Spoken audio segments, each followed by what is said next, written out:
All right, this is going to be my initial review of this pistol. This is a Springfield Armory Champion Operator, and just kind of hold it up there for you guys to get a little bit better look at it. There's the other side. I realize it's upside down. There you go.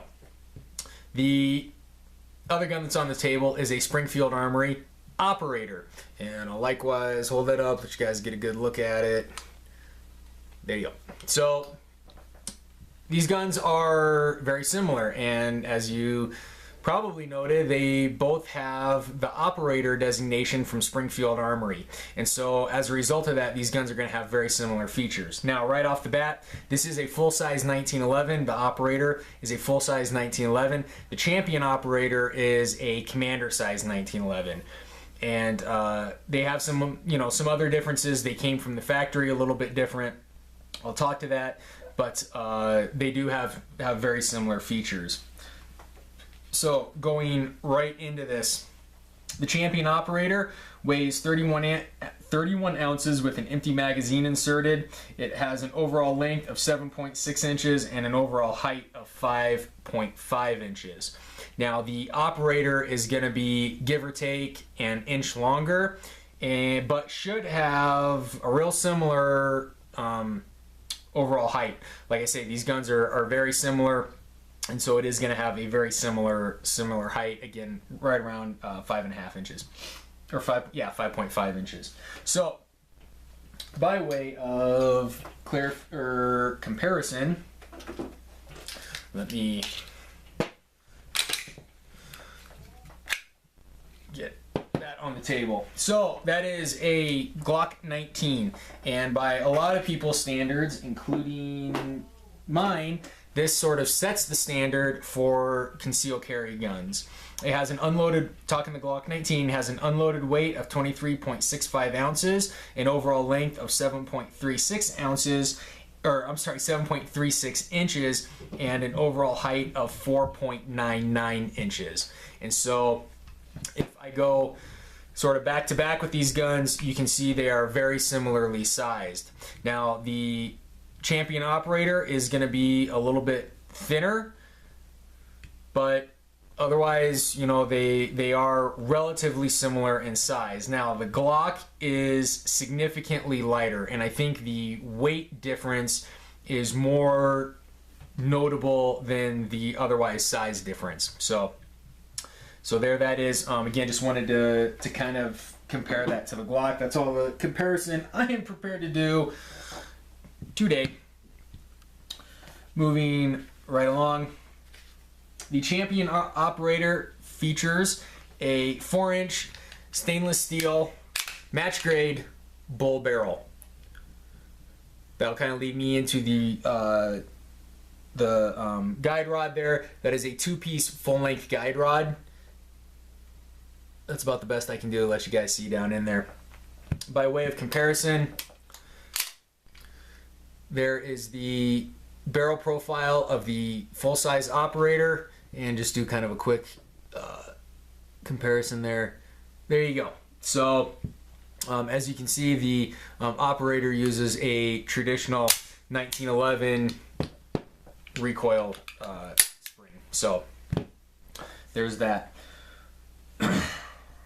The rail, both pistols feature a frame length rail. Now it's obviously not a full length rail, otherwise it go the whole length of the slide, but it is a frame length rail, and it's long enough that you could mount, I would imagine, just about any, give you a little contrast there, any light laser or light laser combination that you would want. So the rails on both guns are the same size. Triggers, both pistols seem to have the same trigger system. They're both adjustable for over travel, and really dig the trigger on my full-size Operator. I've got a lot more rounds with the Operator than I do the Champion Operator. I imagine I will come to like this trigger as well. I can tell a difference. It might be the over travel, but I don't think so. I think there is just a little bit of a difference there. So whatever, guns are unique, and so I'm not saying that the trigger is bad in this gun. This is different than this one, but But there it is. I like the trigger and the Champion Operator. Going right along, the grips. Now, as you can see, this came from the factory with wood grips, and they're very nice. But for me, personally, I think they're lacking a lot of traction. As you saw, there's really 3 parts on the grip that don't have any traction at all, and they take up a lot of the grip, to be perfectly honest. You know, this area in here is where I personally tend to put a lot of pressure on the gun with my non-firing hand, and there's no traction there. You know, likewise right in the middle of the grip, there's no traction, and then at the bottom of the grip, there's no traction. So for me, that's an issue, and you know, I imagine that these grips are going to be replaced with something like these. Now, these are VZ Alien or Aliens grips, and again, those are from VZ, and I really like these grips. And this isn't a review of the Operator, but I didn't like the grips that came on this gun either. Front strap is smooth. There's no checkering or anything like that. The full-size Operator came the same way, no checkering or anything, added a piece of grip tape to the front strap. I will add a piece of grip tape to the front strap of the Champion Operator as well. You know, maybe at some point these guns will go off and get some work done on them, but for now the grip tape works. Safeties. So, ambidextrous thumb safeties. See those? There's the beaver tail safety, kind of standard on modern production pistols anymore. You can see the lightweight hammer. There it is. The full-size Operator has the exact same stuff. Sights. Both guns are going to come with low profile 3-dot night sights. Here's a good shot. And the sights are adequate. They're certainly not, you know, match grade competition sights or anything like that, but they're perfectly adequate for self-defense, home defense, whatever. They're very good quality sights. Now, fit and finish. Fit on both guns is very good. Finish on this gun, sorry guys, can't talk to it. But the finish on the Champion Operator. So the slide is forged carbon steel with an armory coat finish. The frame is a forged aluminum alloy with a hard coat anodized finish. Now, the slide on the full-size Operator feels very similar to the slide on the Champion Operator. The frames, I don't know. They feel a little bit different, but I don't know. So there's that. Slide serrations on both guns are good. Really, to be honest, probably could be a little bit better, but they're good. As you can see on the Operator, or maybe you can't.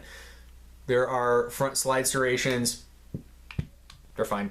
The Champion Operator, no front slide serrations. So there's the slide serrations, talk, grip, all right, accuracy. So just by way of clarification, generally speaking, I don't shoot any pistol as well as I shoot a 1911, and I shoot my full-size Operator as well, if not better than I do any other 1911 I've gotten my hands on. So for me personally, I shoot this gun very well.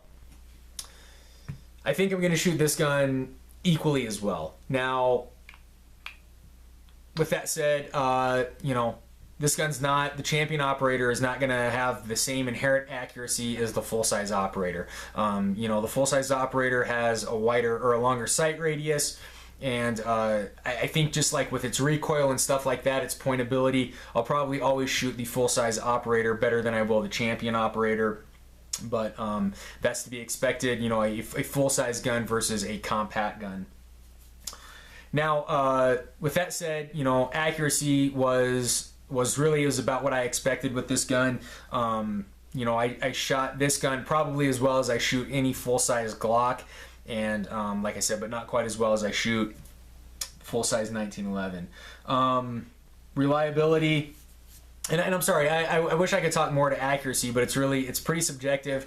It's been a couple days since I shot it. You know, maybe when I do like an update on this gun, I'll bring some targets or something in to show you guys, but all I can speak is sort of in generalities. What I will say is that I shot the Operator about as well as I shot my Glock 19, and I did shoot my Glock 19 the same day I shot the Champion Operator, and these two guns, the Champion Operator and the Glock 19, I was shooting about, you know, had about the same accuracy. So, you know, like 10-round group that I could cover up with my hand. So there it is, at 10 yards. So 10-round group in my hand at 10 yards, I'll take it.